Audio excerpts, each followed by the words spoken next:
Hey everybody, it's PJ, and it's 3 degrees this morning, and of course I'm on my way to work, and it's beautiful out. It's sunny and bright, but it's 3 degrees. It is a cold day out there. If you have doggies outside, bring them in. Don't make them stay in this. And it's supposed to get worse because we're going to get snow. And anyway, I had told you about a story during me telling you about one of my astral projections. I had told you I had a negative story for astral projection, and I figured this is as good a day as any to tell you about it. Very scary, ridiculously scary. Okay, it put me off. Sorry, I have a cough drop. I'm almost done. It's cold. It's starting to sound better. It put me off astral projection for a long time because I was scared. So, let me explain what happened. So, my girlfriend and I are out one day, out on the town, and we come home, and I light the candles on that are sitting on my coffee table. They're like 3-pillar candles, okay? And they're like tiered. And we pull out the futon and lay on the futon, her head at one end, my head at the other, and we're talking, and we fall asleep.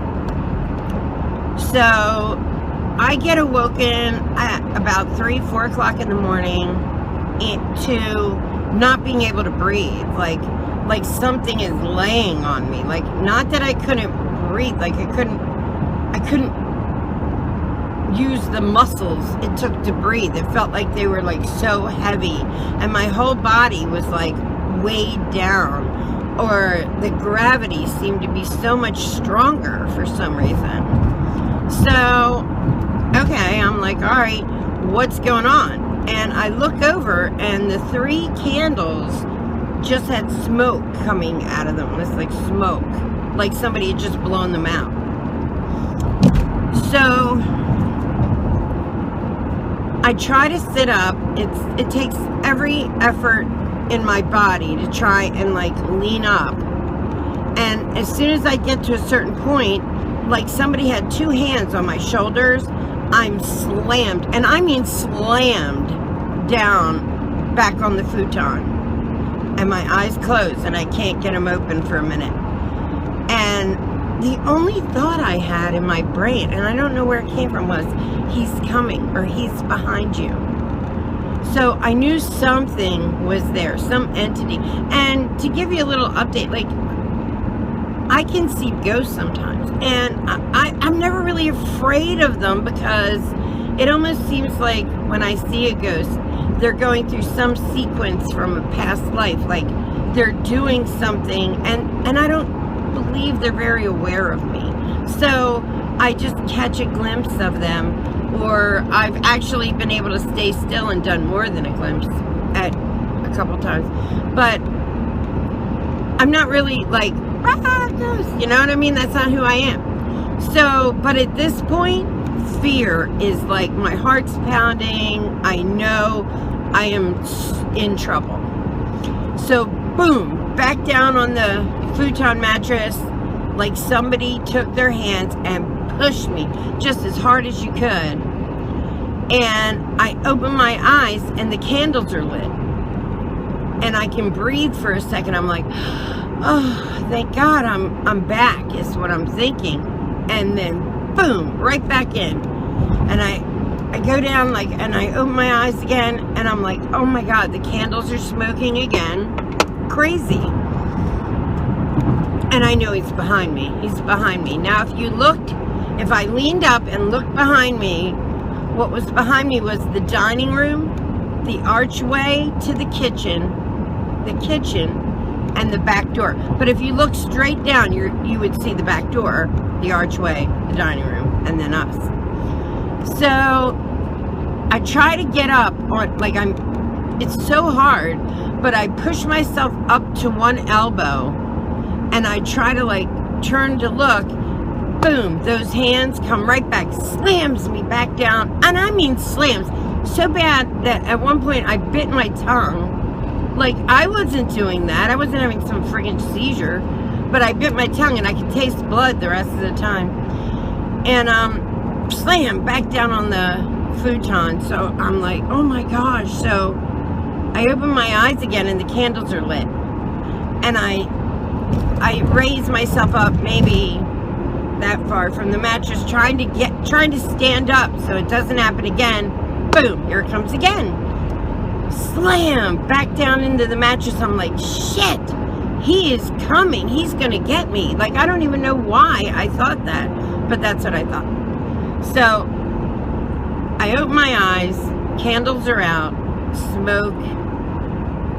I lean up on my elbow. I mean, it took so much to do this. I lean up on my elbow. I finally turn myself around enough to see who he is. And I'm going to describe him. And you can... Let me just describe him. Okay. So it is like he is punched out of existence. He is not a shadow. He's not linear. There are no lines for me to see a face, this, that. All it is an outline, but it's like it's punched out of space. I don't know. It's the void of anything, like anything in that spot. He is in the archway between the kitchen and the dining room. That was an old house, so they had like 18-foot ceilings. The archways are probably between 10 and 12 feet tall. He is taking up, he's immense, he's taking up, and I know he was a male. I don't know how, but I know. Had you ever seen the old pictures of Native Americans, and they have like the buffalo head over their own head, like they're wearing a buffalo skull or something, and the horns are the... Okay, so the top half of him looks like that. It looks like somebody is wearing a buffalo head. Now remember, I can't see anything but the outline of this because it is literally like it's punched out of reality. I don't even know how to explain it. But once you get to his shoulders, he is not Native American. There is nothing...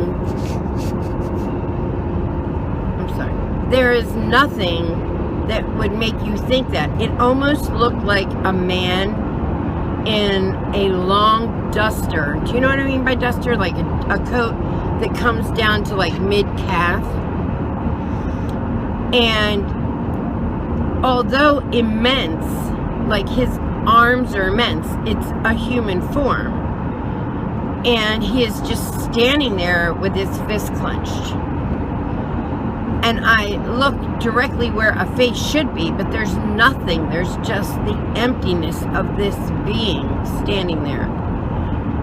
And before I can do anything, because if he's kind of staring directly ahead, I guess, but I watched he like looked down to look me directly in the eyes, if he had eyes, which he did not. But his head like slightly changed direction. Fear that I've never had before in my life went through my veins like ice. Like I was like, if I look at him any longer, I'll go insane. Like I'll lose my mind. Like that's how bad this was. This is like horrible. And I just couldn't let him get to me without me looking at him. I don't know why, but that felt like if he got to me, and I would just, I don't know if he would kill me or take me. I felt more like he would take me than kill me. But I don't know why, to this day.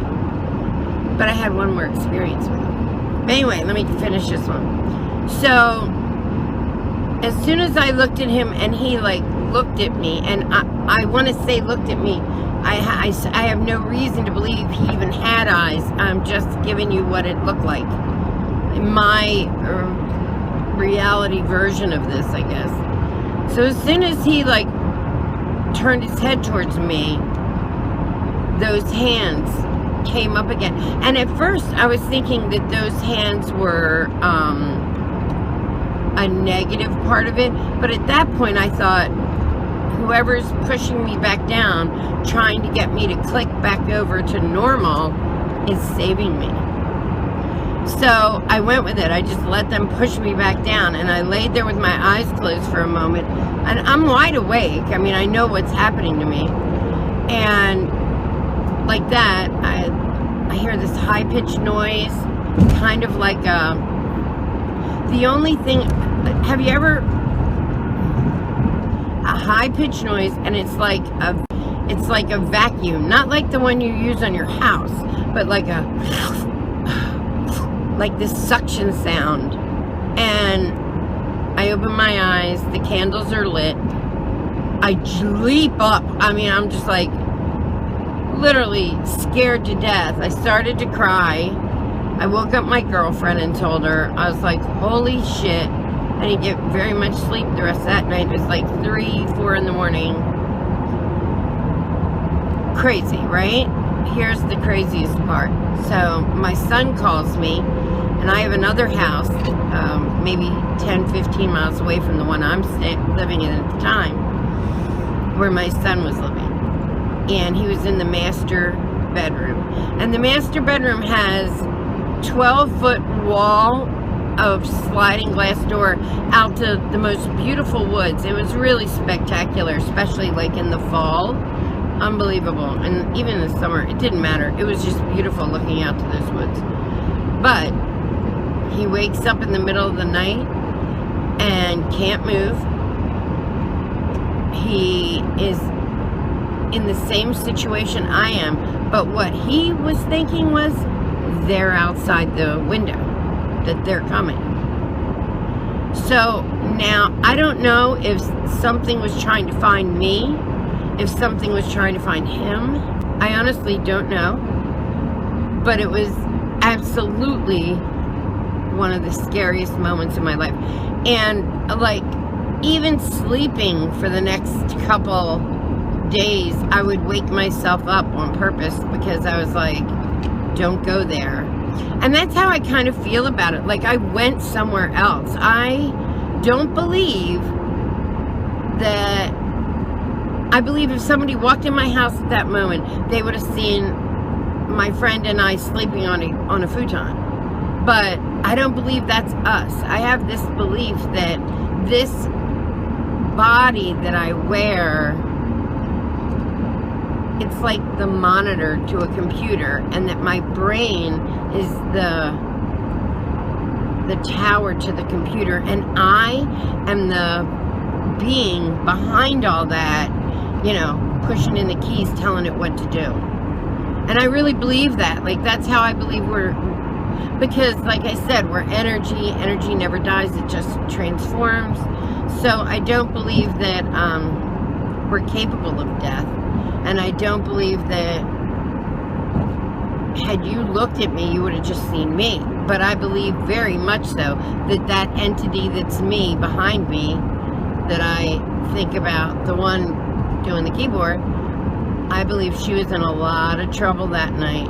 And somebody came and helped her, and I'll never know who, no, I shouldn't say that. I don't know who. And I think every time I was slammed back down, it was to click me back to the dimension, maybe, that I belong, the place that I belong. And so that was my scary story.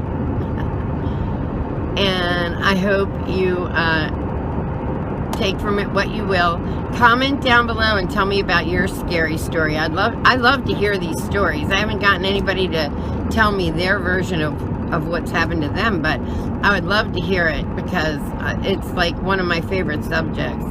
And comment down below if you'd like to follow me down the rabbit hole that is my life. Just hit the button down below and subscribe. I post pretty much every other day, at least. Every day, every other day. And I love you. You're all magical, little magical beings. It's all right here in you. Go get what you want out of life. You can do it. Manifest it. Make it your own. And I'll talk to you tomorrow.